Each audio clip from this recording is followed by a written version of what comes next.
Derivatives trading involves substantial risk of loss and is not suitable for all investors. Past performance is not necessarily indicative of future results. So stressful when the world's on fire. Good God. I can't look at this, guys.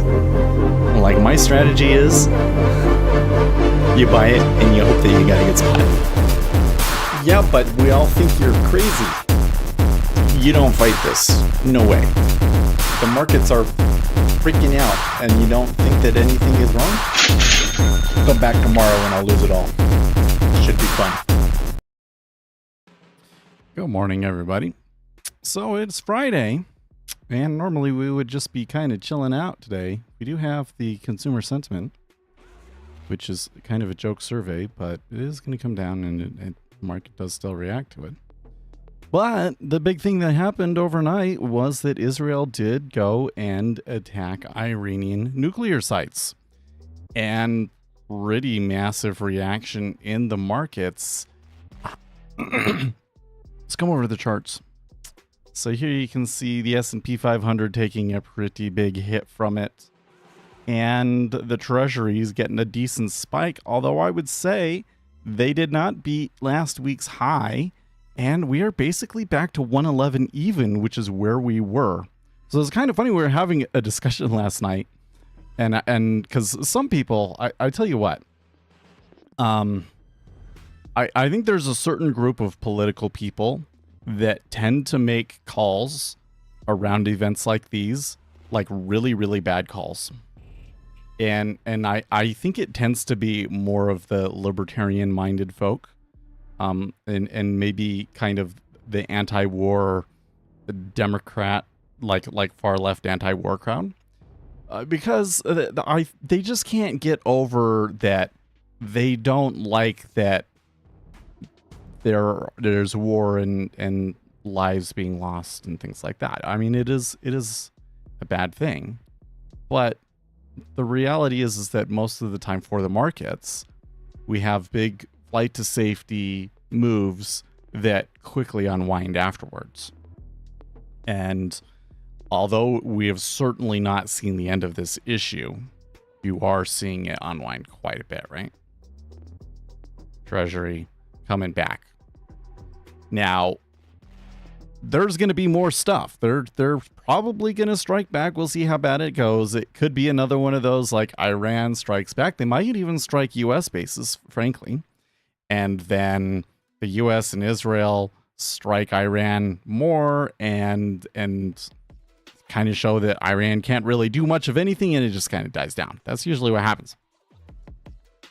But oil, oh my gosh, oil. Look at oil there, touching 78. So literally $10 overnight in oil.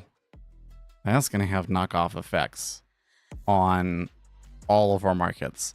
And maybe that's why the treasuries did not move up as much, because if we're seeing rising prices in oil, that significantly raises the risk of inflation over here, because oil is an input to everything else. So, yeah, that, like, oil spiking like that alone can create a recession even. I do think that it played a part in the whole downturn that we've had since 2020 and particularly 2022 was because of oil spiking in the Russia-Ukraine thing. So pretty crazy stuff. All right. Gold did see a flight to safety bid, but it wasn't huge. Silver, not much of anything. You're just kind of going sideways. Kappa dropping. And you can see, well, interestingly enough, the 6J is down. 6J usually rises in these situations. It didn't happen that way, and we saw the dollar rise. Bitcoin dropping. Bitcoin continues to act as a risk asset. So, now the treasuries are still moving quite a bit through here this morning. So I think that we're going to get a little bit of back and forth. Could be some good scalping here. think that I will be a little bit risk adverse in these kinds of situations, though. So, because you're talking about moves that are very easy to get a move that exceeds my risk tolerance, right? Yeah, but 2 days ago, oil also had a 5% move. Well, and a lot of the move in oil that we've had in the past week or two was basically oil had been moving down because we thought that we were going to get an Iranian nuclear deal. And when we started to see the deal fall apart, that's when you started seeing oil moving. So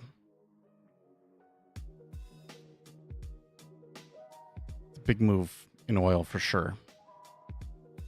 I don't know if that's enough to create a recession, but it definitely injects a risk into the market that is I don't know how to put it.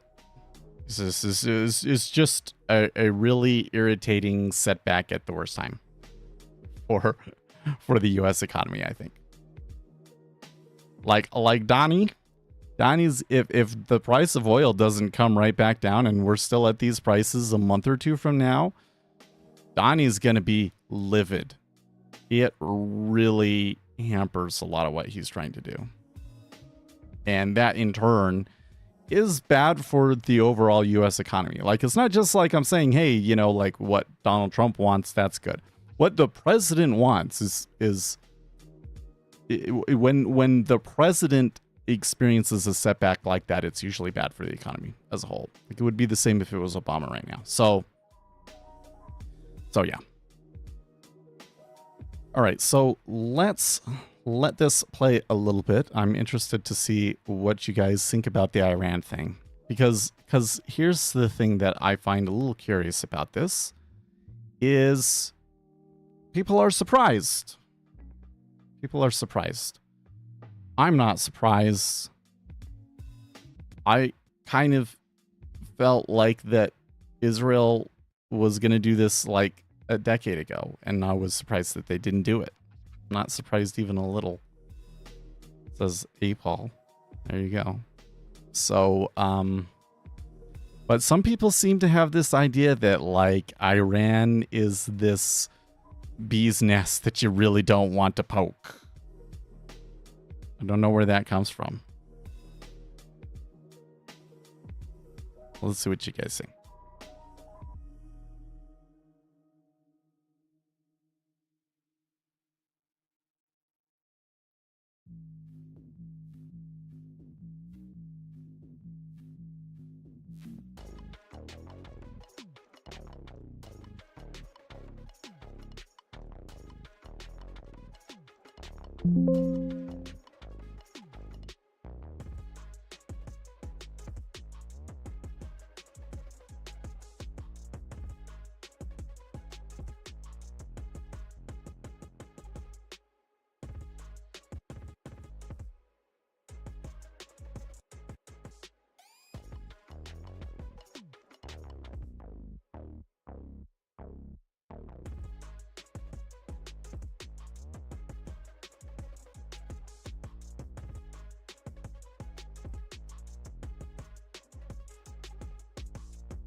Okay, well, the first 10 minutes or so here has been awfully quiet. There is a little bit of buy-in coming through here.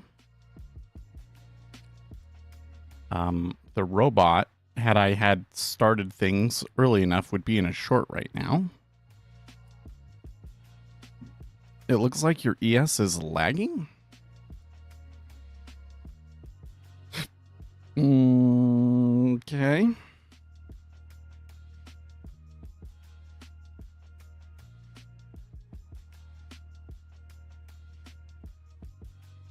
Which one do you think is my ES?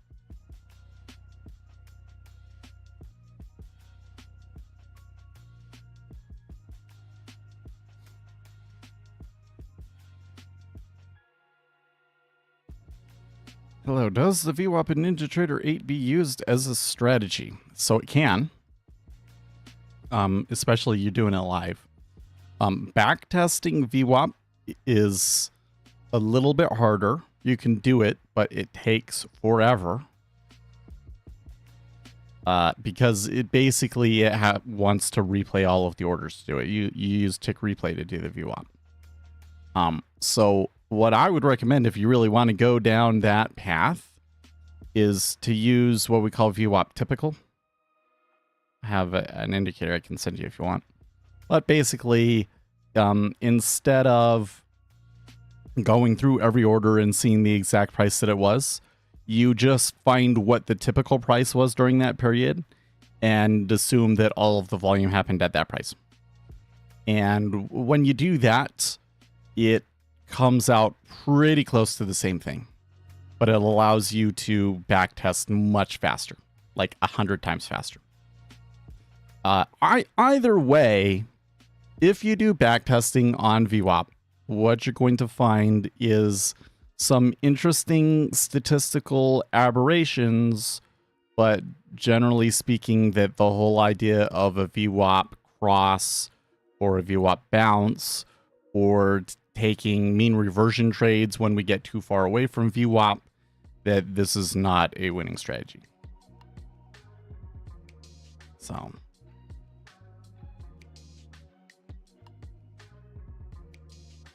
it's kind of one of those things where, like, there's a lot of room to try and build a strategy out of it, but the better algo type people generally not interested in it. Are you using Jigsaw? I am. You can find an affiliate link in the video description below. Morning's that a long time? Well, it hasn't been that long, but it has been like a month, hasn't it, D? Still busy?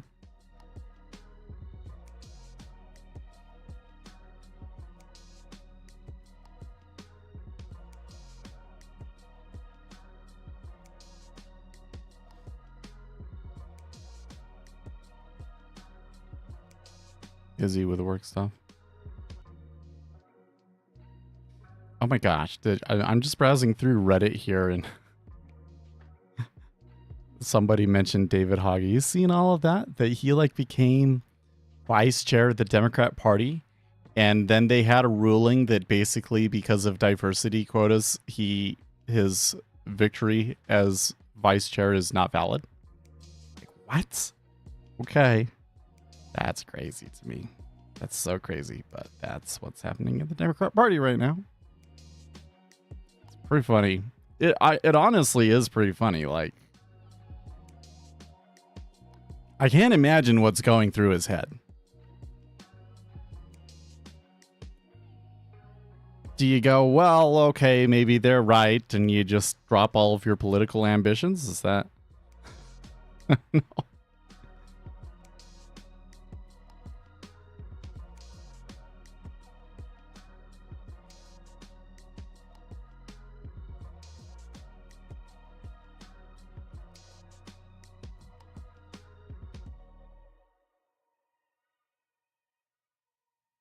He's fighting with the fact that the right is correct about the left, but the money for him is still on the left?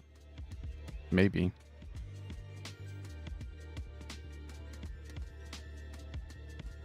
I mean, he's a diehard far lefty, so I wouldn't expect him to have that happen to him and be like, oh, maybe I don't like the Democrat Party. But we'll see.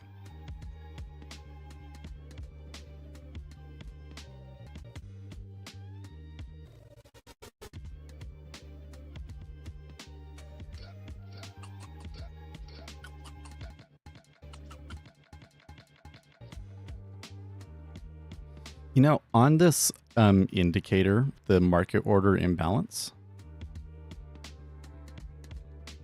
I wonder if we could do something where, what if you rectified the value? So like right now, we got, 50 is basically the center point, and then we're seeing how far away from 50 we are, right? Whether we're above 50 or below 50. I could change it around to be like it's at 0 and it's positive or negative, right? But what I could also do is I could take the absolute value of that so that I'm really just seeing how far away it is from the center line, regardless of whether it is a buy or a sell. And I wonder if there is something to how much of an imbalance occurs relative to each other. Because what's happened here was we got a relatively significant sell side imbalance coming down to here. Then we had a little teeny tiny bit of a buy side imbalance, but it was not nearly as big as the sell side imbalance. And now we'll see if they make a new low, but at the moment it looks like the sellers are taking control again. So if I change the indicator or I made a derivative of it, we could analyze that. It might be interesting. If the bigger story is someone is actually directly attacking Iran, well, okay, so somebody had said this earlier. It's not the first time. They did it before. It hasn't even been like, what, 6 months? Was it 6 months ago where we were like, oh, people forgot about that one. Because the big takeaway that I got from the strikes before is that Israel can basically do anything that it wants to Iran, and Iran can't really do much of anything back. Iran can shoot a bunch of missiles at Israel, and some of them might hit and land in random areas, but basically all you're doing is freaking everybody out, but you can't actually accomplish anything of any real tactical or strategic value with it. So, yeah, I don't know, man. It is kind of funny to me that Iran has been 30 minutes away from an atom bomb for like 30 years, and it turns out Iran is basically completely helpless. I mean, that's why they want the bomb. It's the same thing with North Korea, right? They're realizing that they are strategically screwed in their current situation. All they can do is either, 1, give in to the West, 2, have a nuclear bomb. That's why they're putting so much effort into doing it. The other one that I always find really weird is like people that are like, well, that kind of side with Iran. Like, Iran tries and presents it like, oh, we're just trying to develop our nuclear energy. Bullshit. Bullshit.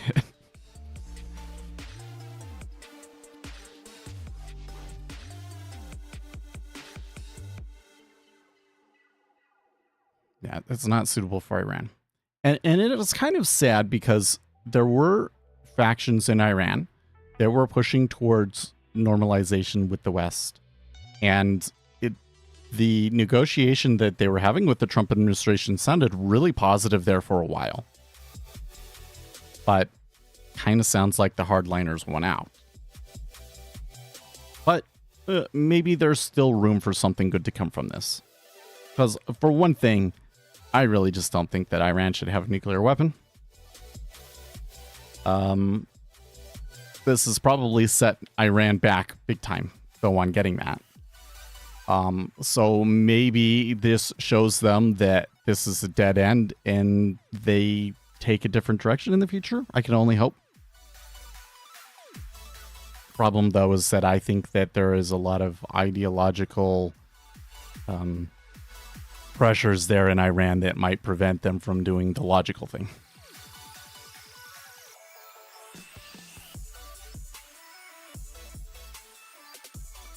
Yeah, we don't even have to use any dramatic wording. I think we all know why that one country is so begging for nuclear power. Yeah. So, like, seriously. You're one of the largest oil producing nations in the world, but you really, really need nuclear energy to power your country. Okay.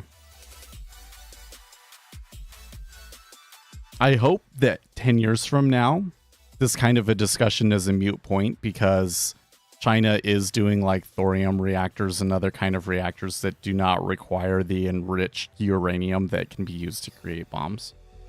And the reality of it is that nuclear energy was developed in the United States not because it was a great source of power, but because it augmented the development of nuclear weapons.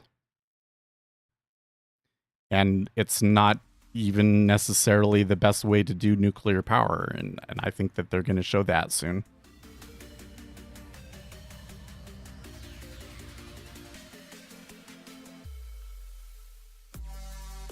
So, yeah. Okay, Ruber asked a question. I gotta go back to this before we get deeper on this. If you are able to port the indicators to Sierra charts, are we going to have an option to transfer the current suite that we have to Sierra chart, or do we have to buy it again? You can absolutely transfer it. We can absolutely transfer it for you, because Sierra charts has a similar setup to NinjaTrader. So you can just tell me your Sierra charts stuff and refer back to the time that you bought it, and I can give it to you over there. But I'm not 100% sure that I can convert the indicators over completely. There's a couple of weird things I've seen in their API so far that makes me think that it'll be really, really hard to port some indicators. Like, you get market depth, but like not the events. Because what I'm doing is I'm doing a sequential calculation every time that a new market depth event comes in. And everything that I've seen in the API so far is like, we manage the book for you, and you can have information on the book and you can do metrics on the book, but you can't actually do metrics on the individual events. So if that's true, if I'm just not missing the event that does allow me to do it, then there are some indicators that can't be transferred over. Octavia says no. So the inventory cost basis can. Pretty confident the inventory cost basis can be converted over. But some of the order book ones, I'm not so sure. But we're not talking about converting the order book ones. We're just talking about converting the inventory cost basis. So I don't know. We're going to spend more time on that today. I don't know if we're really going to get into it now.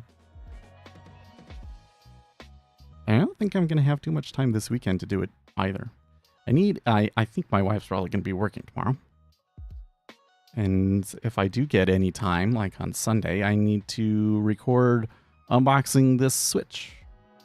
This KVM Switch. So, and then apparently, I'm hoping, it's a little tentative because they just barely said it, But the new headphones are set to ship. So that's good. And there was some videos I wanted to do on another channel about the headphones, so...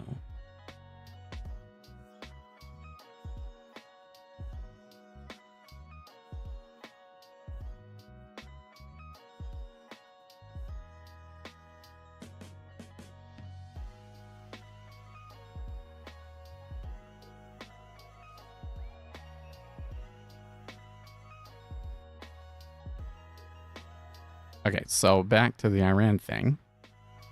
Hey, Paul, we built handheld rocket launcher nukes. Didn't work, but we did it.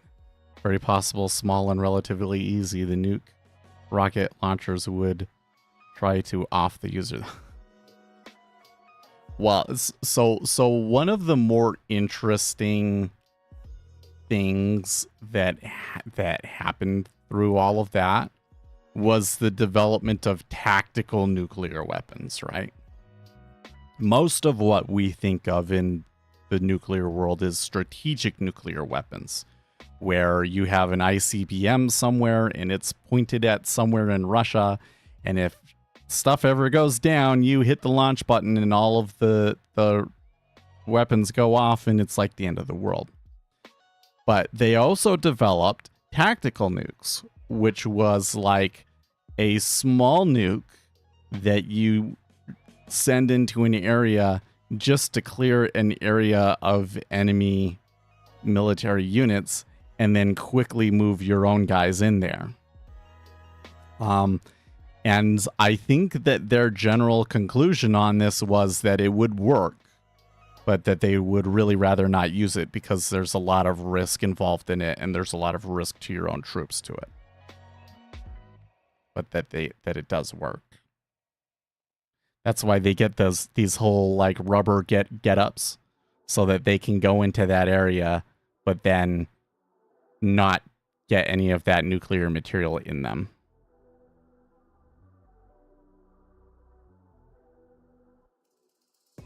And then this gets into like one of those rabbit holes I've been down where, you know, if there is a nuclear attack, there is a lot of radiation around afterwards, but the radiation that is left over from that is stuff that decays very, very quickly.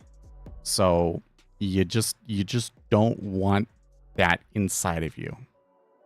So like if there was a nuclear attack nearby you and you somehow survived, you don't want to be outside. You want to be inside, turn off the AC so that there's no particles from outside coming in to limit the amount of nuclear material that you get inside you, because once that stuff is inside of you, then it's inside of you, possibly irradiating you.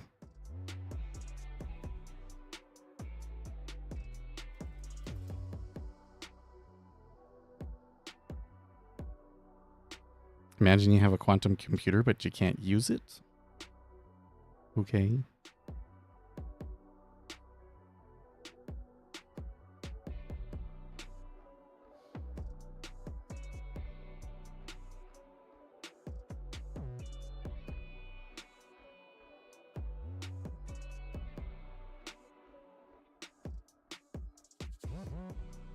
Okay, says hello, welcome.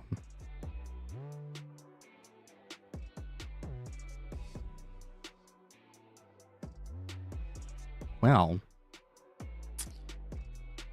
I'd say it's been relatively quiet, but the treasuries are down a good 5 ticks here. So if our robot had taken that trade, it would be up pretty good. Let's see here. I don't think it's really truly up until we get to 22 though. So it's like only halfway there. You have a reading order flow in bookmap sessions. So if you go to my main YouTube page, let's go here, youtube.com/speculatorseth.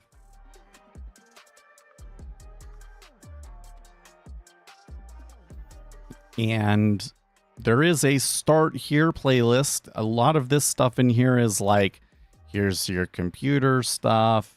Here's like what platform you need, things like that. But then there's this order flow series, which is about 5 to 7 videos, I think. Yeah. And this is the best series on order flow out there. So I give you kind of the basics, what you need to know to even understand the numbers that you're looking at. And then I give a little bit of color commentary about, my own experience, like things that you will see and possible ways to deal with that. And then I get into these later ones, like the stylized behavior of markets, inelastic markets, and these are like empirical information about the order book and how you're going to see that on the DOM. This is the part that's like you don't get anywhere else, and I'm kind of surprised that I'm the only one sharing this information with you guys, but hey, all the better for me, right? So this is the really useful stuff right here. And then I've been getting into a little bit of like, some misconceptions out there that I'm seeing and addressing those in this latest video. So go watch that.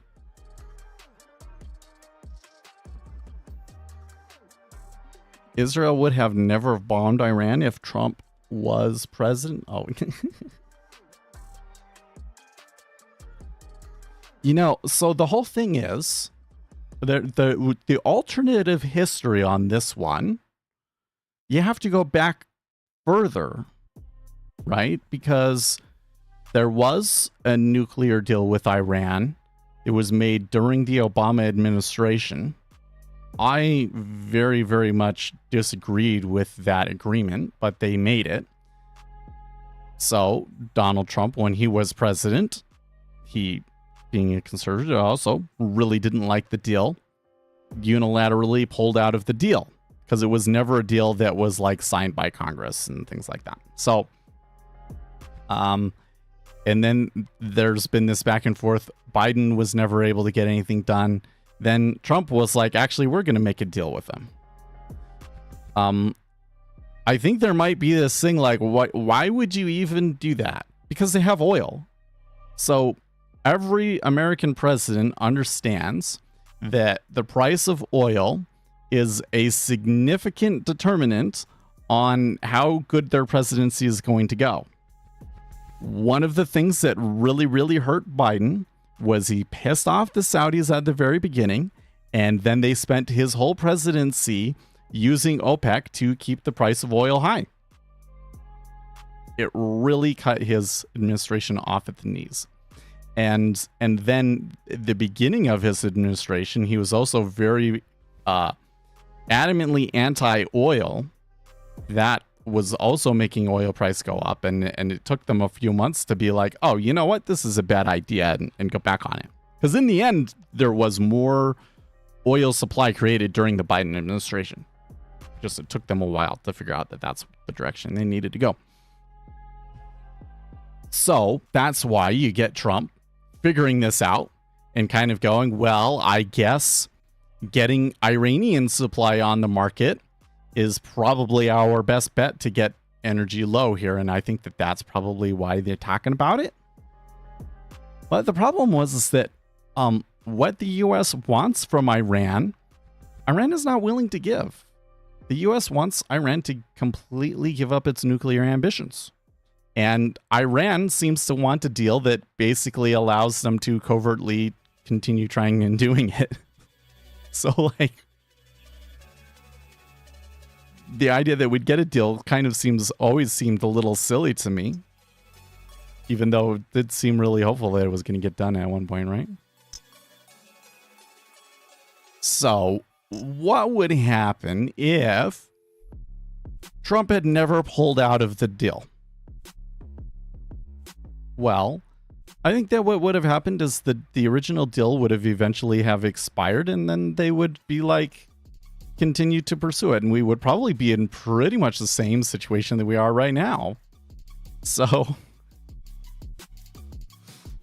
I'm still kind of in this spot where it's like I kind of think that Israel was going to attack Iran's nuclear facilities no matter what. It's like it's a canon event is what it is. It's a canon event. You can't, there's all the different timelines and everything, but they all converge on that one point.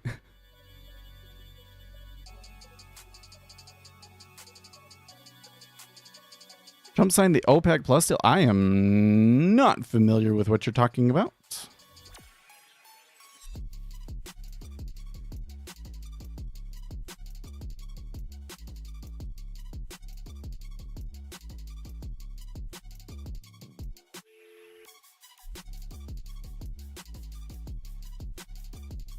Oh. No, I don't think that Trump signed that. Oh. Oh, that's different. Big deal. That is so deceptive. Because that was signed in May of 2020. Like, that was a reaction to COVID. Because they were afraid that, well, because oil prices were crashing, and if that was allowed to continue going unchecked, it could really, really hamper the entire energy industry. So that's a different thing. DC for X, just look at North Korea. USA talks a lot, but they don't dare do something because North Korea has, yeah. So that's another one. Like, I really, for all of the talk, even under Obama, about North Korea, we literally just kind of stood by and watched them get a bomb. Right? Which is a large part of why Israel's doing what it's doing right now, right? So they saw what happened with North Korea and are like, oh, okay, the U.S. isn't going to do anything. They're not going to save us. We have to deal with it. They dealt with it.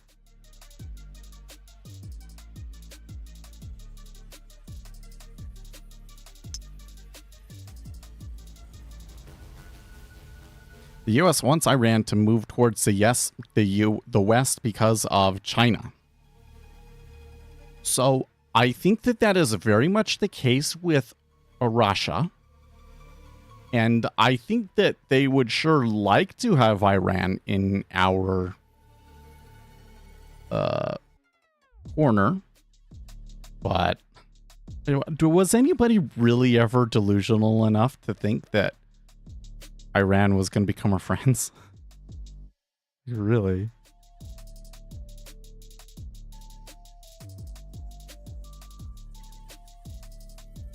That is exactly the point of origin. I really don't think so. Like, yes, we reduced output during that time, but we ramped it back up pretty quickly. And in the United States in particular, we ramped up oil production.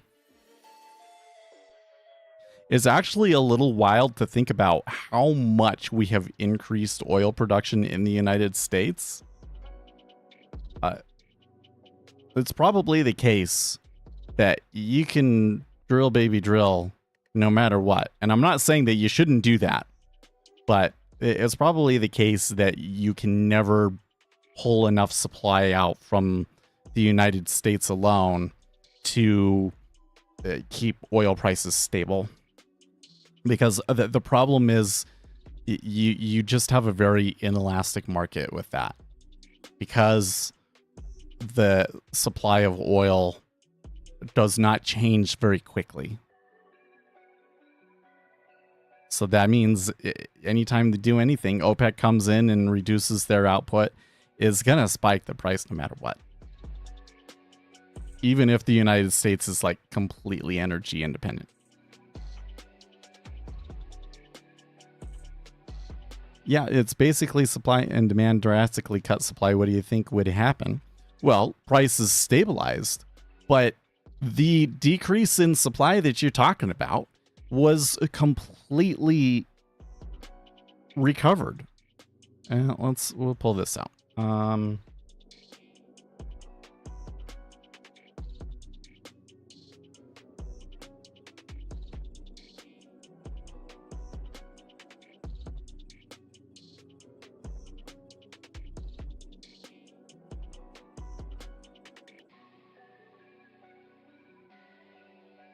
World oil supply chart.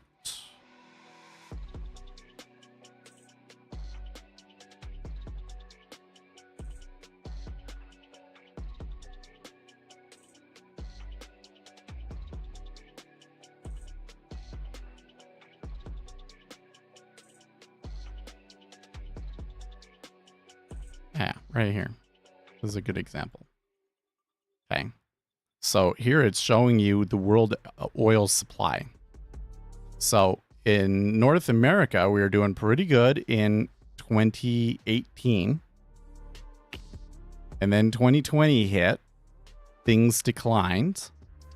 And it only took a year, and we were producing more oil in America than we were before. Right? We went from 1023 to 971, and then 1041. 1041 is bigger than 1023, and then 1109.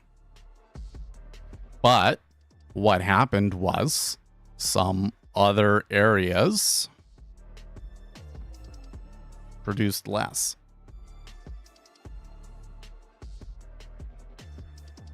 These guys up here, OPEC, still kept their supply relatively low. And so whatever the US is pulling up, it's not really... I mean, we are higher now, but...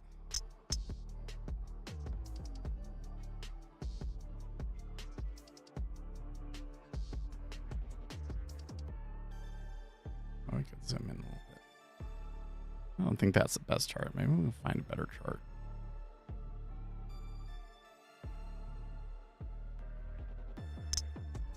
Yeah, I would think that the EIA would be a better place to get it from, but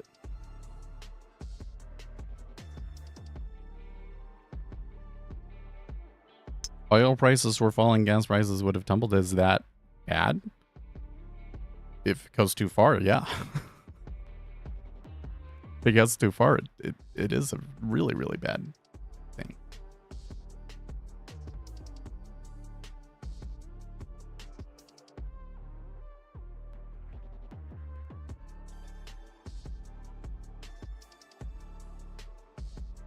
Like it or not, Iran will have the goods one way or another. If they can't enrich enough by themselves, someone else will provide it to them. And they already have hypersonics. That might be like Russia could potentially, they really wanted to, they could come in and give them stuff. But it's not just enough nuclear material. I'm pretty sure that they have not made the other technological improvements that are needed to make a nuclear bomb. So there is science that is carefully guarded. Like if you were to do research and like put a paper out about this stuff, the US government would basically come in and take your research down. But it basically comes down to metallurgy and so forth that is required to make the timing of the electrical signals that you send be consistent enough. Because in order to really trigger a fusion or a fission reaction, you have to hit the material with explosive pressure from all sides. And that means that like the placement of the explosives needs to be very, very precise, and the cables that go through, they have to be there's all this complication between, well, it's all coming from, you're pushing the button over here, so the button has a wire over to this one and over to this one, and what are the lengths that you need to make those wires, and how do you make those wires consistent enough so that the signals all get to the explosives at the same time. So there's a couple of technological breakthroughs that you have to make in order to do that stuff. And that's where I think Iran was kind of stuck.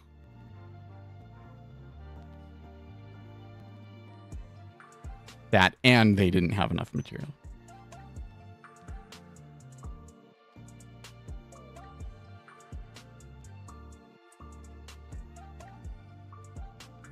Okay, but on the oil thing, like, was it a bailout for big oil? It was, yes. But you have to understand that if you let the oil price decline too much, it has very detrimental effects on future supply.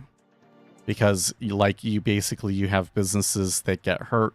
They shutter wells. They're not able to spend as much money on upkeep, things like that. So, it really was a good idea for them to not let the oil supply just completely crater.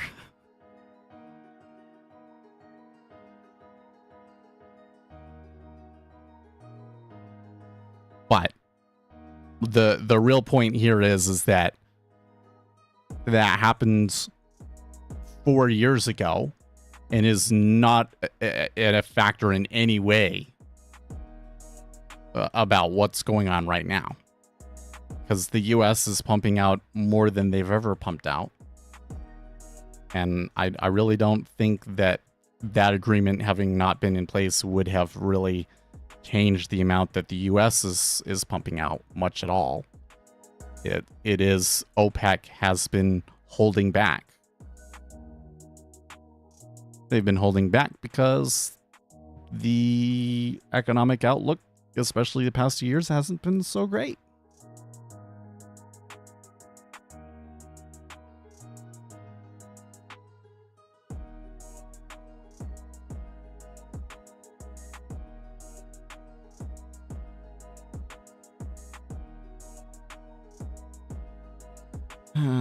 Small independent oil producers might have gotten wiped out, but so what? That's capitalism. You know what? Okay, so hold on. You got a rant on here about this, but let me eat a little bit of muffin here. Need the energy for that.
Okay.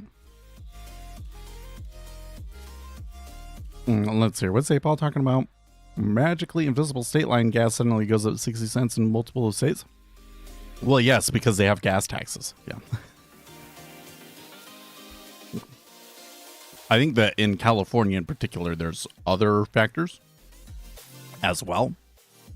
But in most liberal states, it goes up because of the gas, like the price difference is mostly the gas tax. Broadly speaking, Democrat policies create inflation because Democrats think that the way that we improve people's lives is by paying them more, and that just tends to result in inflation, right? Okay, so here's the thing. Like, I think that there's this bigger thing that I want to get out. Like, anytime that you guys kind of touch on this, I'm going to talk about it because it's probably the most important, one of the most important things that we can understand about the markets.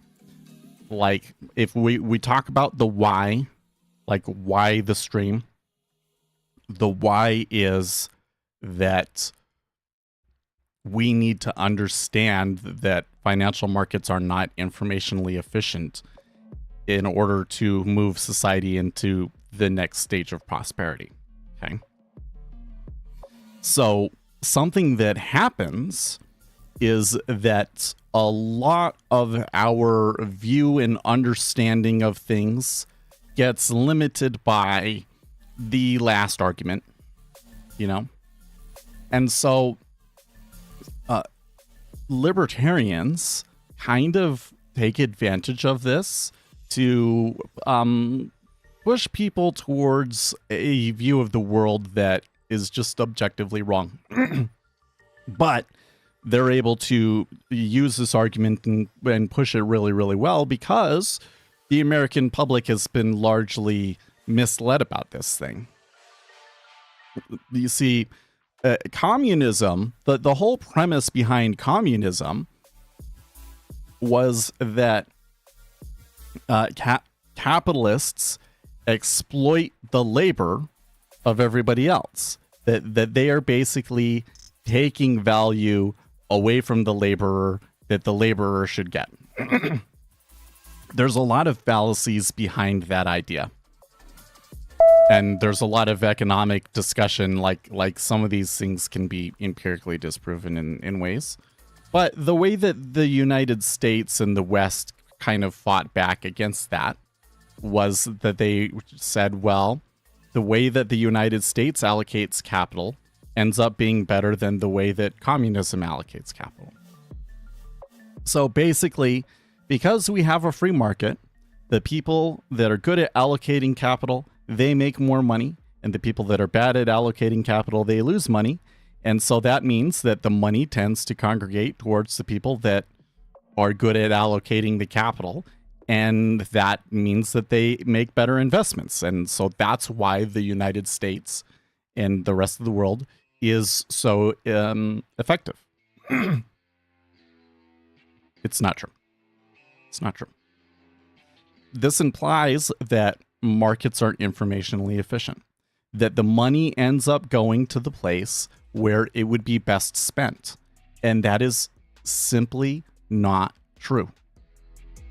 The money basically goes to where the money goes, right? Rich guy goes and decides to allocate a ton of money into a particular thing. That stock goes up. Markets are inelastic, so a lot of other people will start allocating capital in that place as well. Okay. Case in point, Tesla. Tesla's not fundamentally worth the price that it's been trading at for years, more than decades now at this point, right? It is an insanely overvalued stock. It's not worth that much. So how can you say the market is informationally efficient? It's not. So if that's not true, then how do we explain US success? Well, the thing that capitalism does well, the reason that capitalism is effective, is because the market is a decentralized information sharing mechanism. And there's not really any other practical way to effectively share this information amongst the participants in the market. So what would always happen in a communist society is they would say this particular good is worth X much. And they would base these on things like how important it is to the world. Oh, why are we? Oh, okay, never mind. I was seeing something else. They would base it on like how important is this good and how much labor does it cost us to make and things like that, right? And then, you know, things would happen. Maybe things that impact the amount of that thing that they can make. Things completely out of anybody else's control. And the price wouldn't adjust. They'd say, well, no, we can't charge people more for that thing. And then everybody would just buy it all out. And then there wouldn't, you know, you'd have shortages. You'd have shortages, and this ended up being bottleneck after bottleneck after bottleneck. Right. The other issue was that the system that it created kind of created cultural rot. People did not feel ownership over what they were doing. They did not do an excellent job. And so the Soviet Union kept having like disaster after disaster in terms of like the way decisions were made, which was really got highlighted by Chernobyl and was maybe one of the key reasons why the USSR ended up failing. Right? So those are the two things that capitalism actually solves. See, we think that it's about allocation of capital because we're arguing against the communists who basically said, hey, we have a different way of allocating capital. But the reality is that the way that we allocate capital in capitalism is just a side effect of the thing that really makes capitalism work, which is the market is an efficient information sharing mechanism. So there is information about supply and demand that needs to be shared with other participants in the market. But what incentive do you have to share it with the rest of the market? There is none. And so people keep it to themselves unless they can make money from it by trading on the open market. And that is why it works. We need to understand that because there's all sorts of misallocations of capital out there. And the only way and that's like the bottleneck right now, is basically we need capital to be allocated more efficiently. And if it's being allocated on all of these frivolous trends and stupid things every, 5 years in an endless cycle, you kind of like end up going nowhere, right? So how do you solve that? People have to understand that we don't actually allocate capital efficiently. And in order to allocate capital more efficiently, we have to make intentional decisions to do that better. You have to come in and say, well, I know that this particular industry isn't the trend yet, but I think that it's important, so I'm going to invest in it. We need more people out there investing in the things that they care about and that they think are important. And investing in things that, of course, you always want to make money. And if you're investing well, you should make money. But it can't be the only factor involved. And we need more people to say, I'm going to invest my money here. Not because I think it's the asset that is going to give the greatest return in the next year. I do think that it's going to give a return, but I want to invest in this thing because it's important to me. I need more people to do that, right? We're going to move forward as a society. It's an essential thing to happen. And the sad thing is that we're moving away from that. We're saying, just let the index funds do it all. The market will take care of it. It doesn't. The market is stupid. It's an inanimate thing, guys. You don't understand anything about economics. Well, that's kind of a silly thing to say. And unfortunately, I'm giving you like a really high level takeaway, and there's a lot of micro level research that I'm using to come to those conclusions. Okay. But the main assertion that I am making that people are probably going to disagree with is the market is not informationally efficient. Current prices do not reflect all available information. This is the thing that most Americans believe that is demonstrably false. Okay, and I can explain it to you just by talking about Tesla. Tesla's definitely not worth more than the entire rest of the car industry combined. And I really don't think even if you value it as a different type of a company, the valuations still don't make sense. It's not worth that much. Okay, but that's just kind of me giving you an example to see, like, don't you see the contradictions? Does this not make sense? We can prove it empirically. Okay, if you take $1 out of bonds and you allocate it to the market, shouldn't the total market cap of the market go up $1? That's what you would think if the markets were informationally efficient. That is to say that the current prices reflect all available information. Then me putting $1 into that market should make the market cap just go up by $1. But that's not what happens. It actually goes up by $5 to $8. This is what the data says. So you go and read Gabiak's and Koijen's efficient inelastic market hypothesis. We have quite conclusively and exhaustively disproven the idea that financial markets are informationally efficient. And it is not until you get on a 3 to 5 year time period that like you get to the point where like the aggregate S&P 500 really reflects well what the actual economic conditions of the United States are. 5 years. So you could have a market that's just on an absolute tear, and it could be 5 years before things come back to reality. That's just crazy, right? I'm going to get Tesla's new tablet. They have a tablet? Creates by Brandon. Welcome back.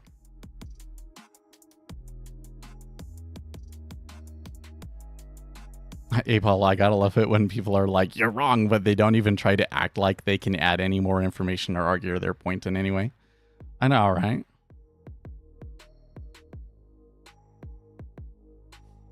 Because it shows a lack of self-reflection, right?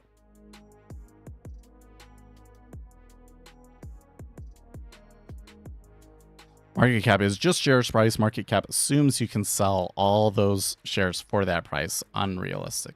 Well, that's true. But even if you were to go in and say, like, okay, if you sold all of the shares, and then how much would you actually get out of it? Then you run into a completely different issue. Because again, it's all a factor of the orders that are being placed into the market. So depending on how you do it, your selling could have more impact than your buying, vice versa.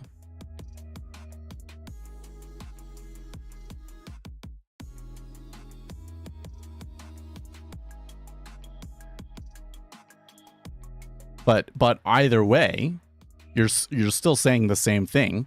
The current price does not actually reflect all available information. Better order time, yeah.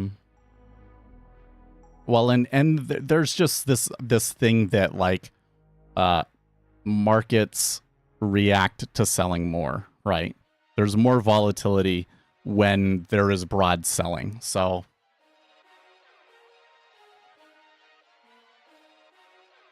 I mean, geez, just go and look at what happened to Tesla when Elon Musk sold 10% of his stake, right? Right. But that does not disprove libertarian principle. Well, I think that what it says is that one of the cornerstones, like the reason that libertarians believe what they believe is wrong. And that is why when they had laissez-faire, markets are prone to endogenous shocks and doing all sorts of stupid, crazy things. So when they were trying laissez-faire, it didn't work out very well. And that is why practically every government in the world, in some manner or another, gets involved in the allocation of capital and makes some decisions and does partnerships and things like that that affects how capital is allocated. Unfortunately, those interventions tend to be more about how politicians can enrich themselves rather than how can we more efficiently allocate capital. But it is a thing that I think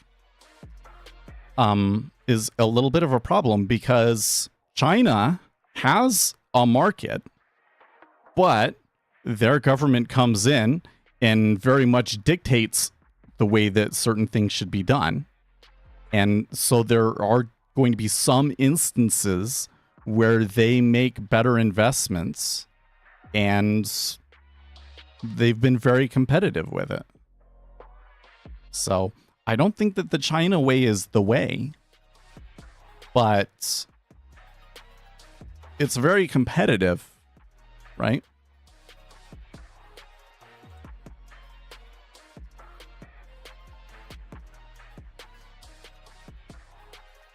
Sure. All of these people are supposed to lose all that money and other people will make a profit taking it from them.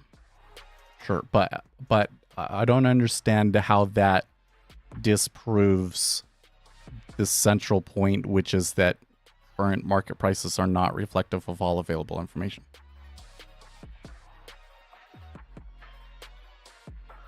And that the advantage of capitalism is not that it allocates capital perfectly efficiently, because it doesn't, but because it's an effective information transfer mechanism. Which is why you're able to see nations like China that don't really change the way that capital is allocated so much as they do. They just create a market and allow the private ownership of property so that that information can be shared. And they do really well. It's because the information transfer is the thing that's actually creating the wealth.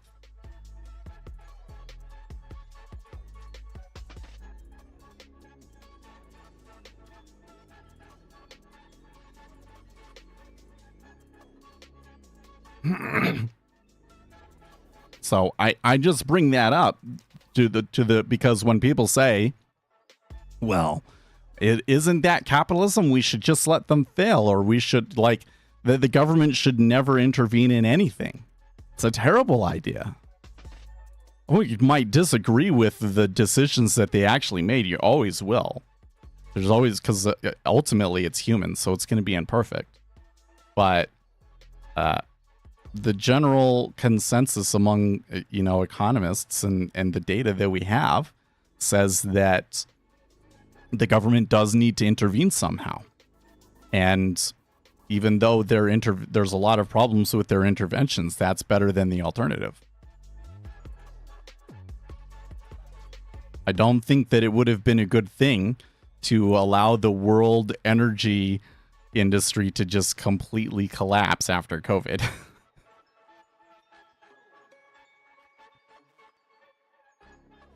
I bet you could find a libertarian who says the markets are informationally efficient, just says, you know what, Julian, I don't think that you would.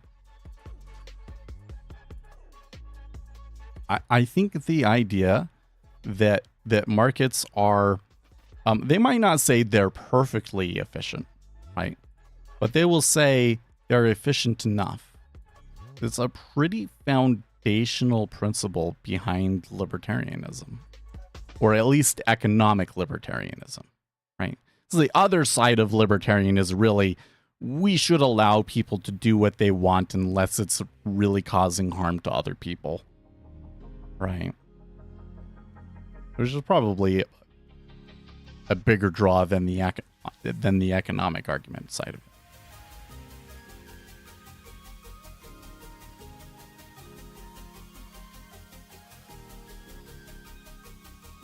I feel like there I missed something else here. How much time have we got? 5 minutes? I think allocation of capital is exactly what blows some of these bubbles. I think we need more people to value invest instead of speculate on. Yeah. That's exactly true. That's exactly it. Is that once we understand where the value is actually coming from, we can find ways of fixing the systems that aren't working, right? Like for instance, the situations where this exhaustive dash for making the most money causes a pretty large segment of our people, let's say, let's talk about it in terms of people, pretty large segment of people to just completely tune out because they're realizing that this game is basically set up to harm them. Like, you come in and the economy is getting tighter, so you do layoffs so that your stock goes up. That's not a good thing for society. All of the data that we have on that suggests that layoffs do pretty measurable long-term harm to organizations.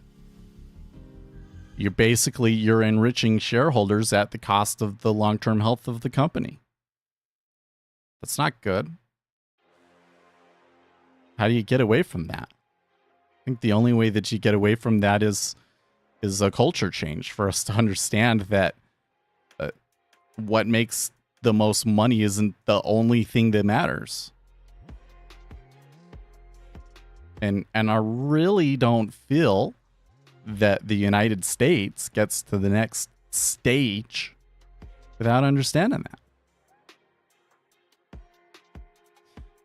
Maybe part of me thinks that maybe AI will be the thing that forces us to realize this. Because I really don't believe in this idea that you're going to have an exponential increase in progress because of artificial intelligence that will essentially make traditional economies not make sense anymore. I definitely think that you're going to see an efficiency improvement that decreases the value of certain types of labor. But it's not going to result in universal basic income. Instead, it's going to result in massive deflation that will be countered by central banks printing a lot of money and just provide more entrepreneurial opportunities for people. This is what's really, really going to happen there, right? And then you're going to run into all these situations where it's like when you have the first post AI bubble and crash, right? Then you're going to have to realize that, hey, you know what? Some of these algorithms did stupid shit. Maybe we have to actually think for ourselves about how we're going to, where we're going to make our investments.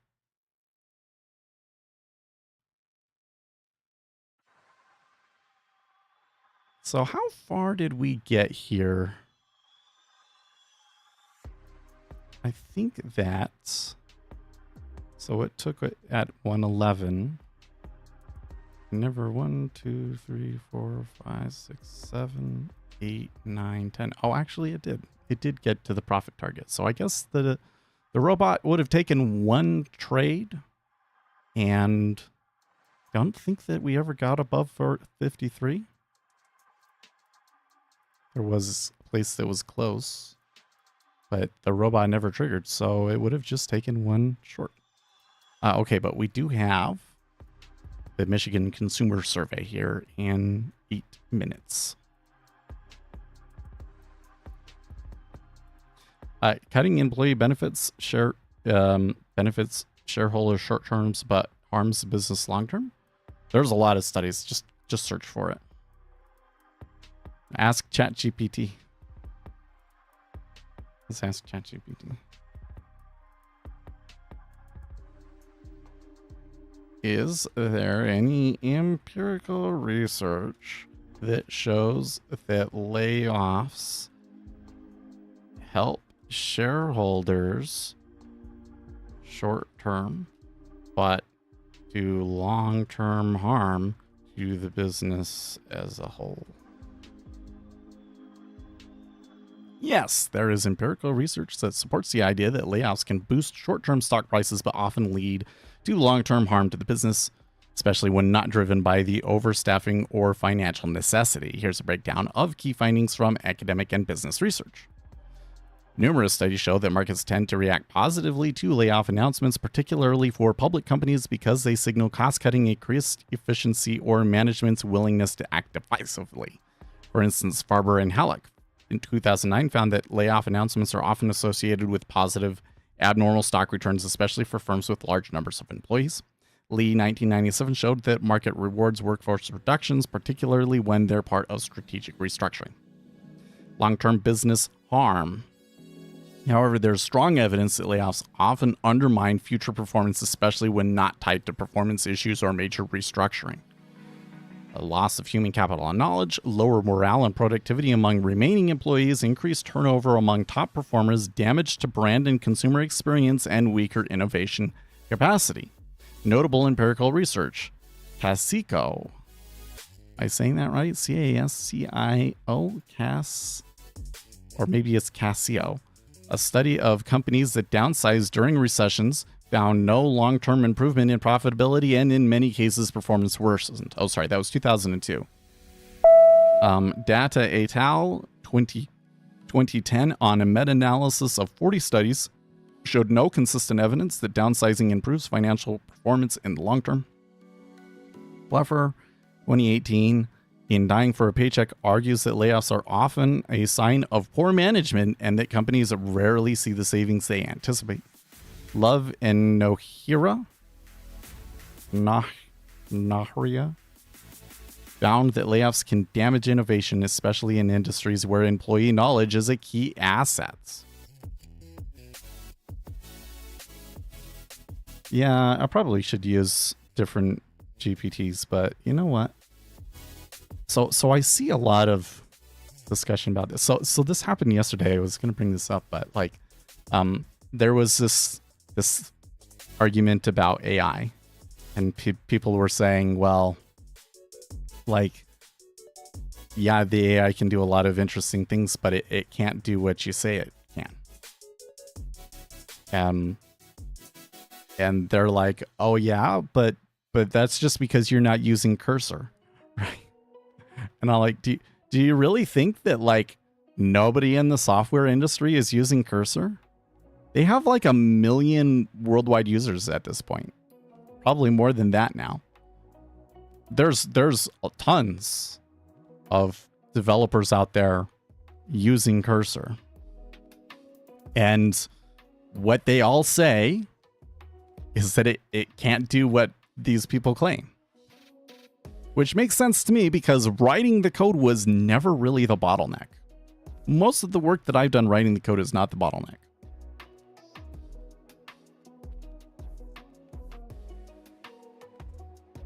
You do about 5% of the coding you did 6 months ago? Well, it depends on the kind of depends on the kind of stuff that you're doing. Right? I think one of the things that happens is a lot of people, they're making, if you're making a web app, a lot of people are making stuff that is pretty standard, like it's been made before, things like that.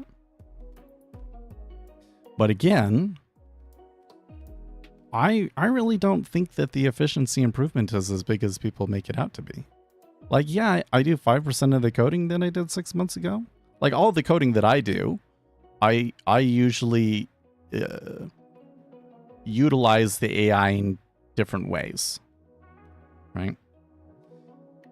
But, you know, I spend more time running and debugging things and working out the positives and negatives of different technical decisions and discussing with individual stakeholders and learning what they actually need. So that's most of the time.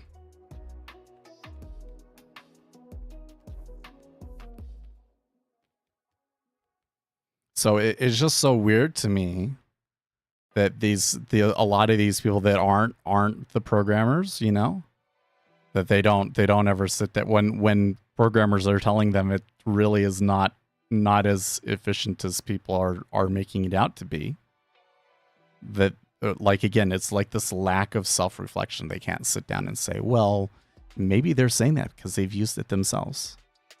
Can it really be the case that anybody that thinks that they're either not using it or they're not using it effectively? I really don't think that's the case, because the people that are using it and are using it effectively are people in the software industry, right?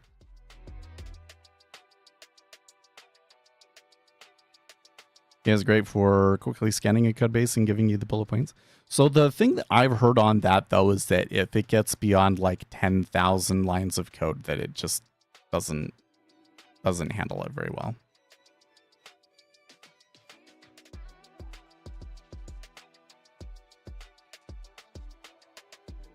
For standard stuff that's well documented, I wouldn't even say that it's necessarily that it's like well documented. It's that there's a lot of discussion about it online. There's a lot of discussion about it online and a lot of examples on public GitHub repositories. Then the LLM does a good job.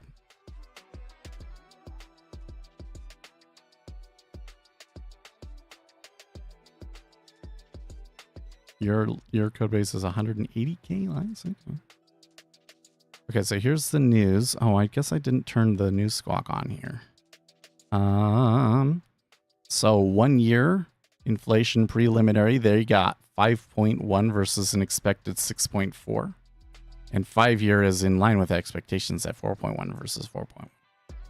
So you would think that that would cause a little bit of a jump in the treasuries, but nah. Because nobody actually cares about that survey, I guess. Might need to give us some pointers. Yeah. There is definitely also a thing that's like the biggest weakness in it right now is that if it needs to do something that's more than like 5 steps of logic to get to, it's going to fail. Because the error rate is just too high.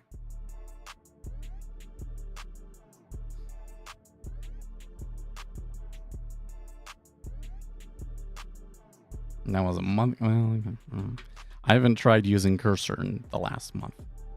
Because what I find is that ChatGPT is enough most of the time.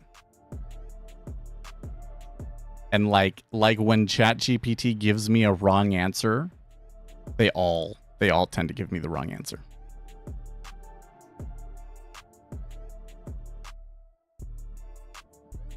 Mm, 20 plus steps, no problem. I haven't seen one where it's like, I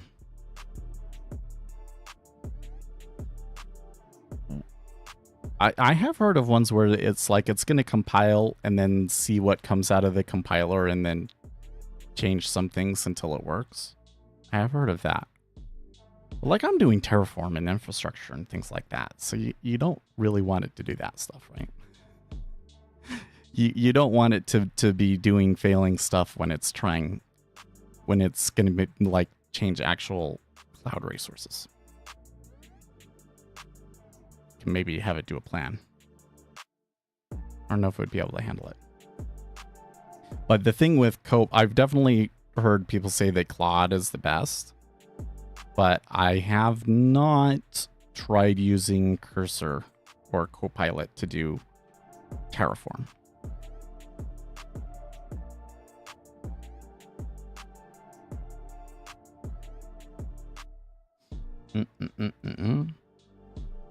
But like, again, the thing is I know a lot of people that are using them, and I'm not actually seeing the claimed efficiency improvement. Like if it's really like that is effective, there should be like this huge visible increase in productivity across the whole industry that's not showing up. But I think that it's because the code was never the bottleneck.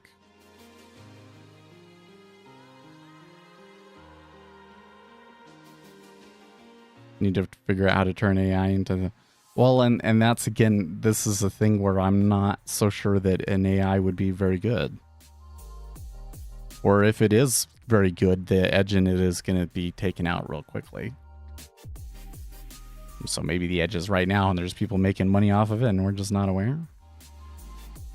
But I think the places where LLMs would be useful for trading are going to be in situations where it's going to be really hard to get them the data that they need. So, a good thing to ask it would be like, should I buy the dip now or should I wait for the weekend? Right? That's a good example. There's probably a really high risk of stuff happening over the weekend, right? So usually you don't make a trade right now. But it could be that what we saw last night was like the worst that it gets. Anyways, I'm going over, guys. I should get going. I will see you Monday. In the meantime, stay excellent.